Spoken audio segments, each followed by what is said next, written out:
Yeah, those who were shipped over to the Rocky Mountains were called, as our post receiving officer once saw, a big list where we were listed under the heading Black and Ardent Nazis. Aha!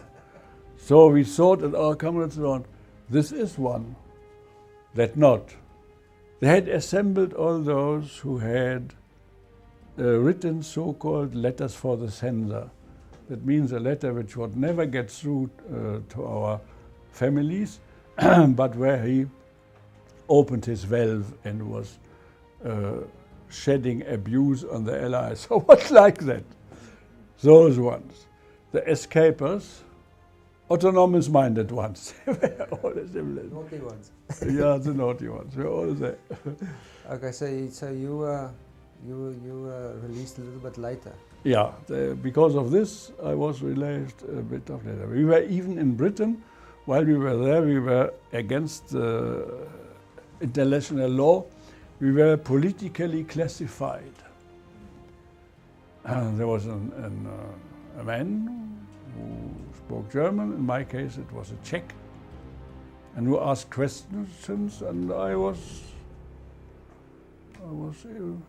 answering, huh? And I got classified as a Nazi, Group C, A, B, C. A were very clean, B were shady, C were the big. And even some chaps which had the classification, as I later heard, C+. Yeah. We were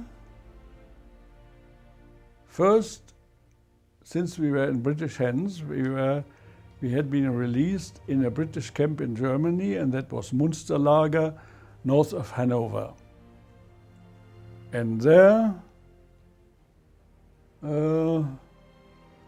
we came into a big hall, long tables, and there were British soldiers, and here were we, and we had our luggage to be controlled.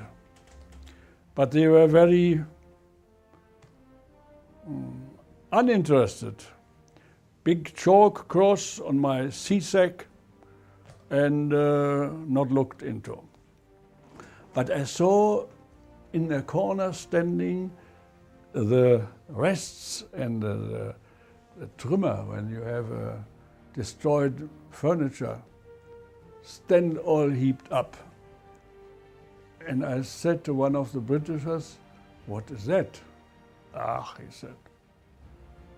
Another day before, he said, the rest of the crew of the Panzerschiff Graf Spee, who were interned had been interned in Argentine, were coming through here.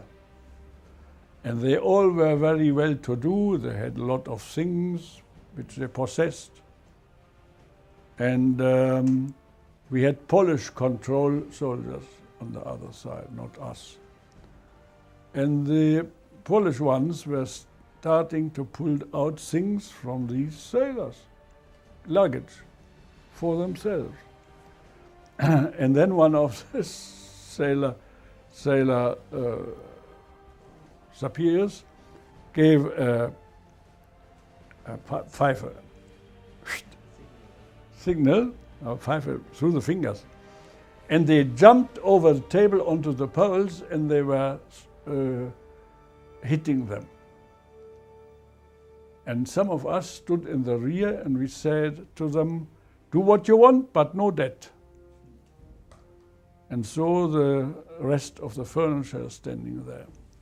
And then they went unrobbed or unstealed away, these rest of the crew. And since then, there was peace in the field, and so the Britishers didn't look into ours.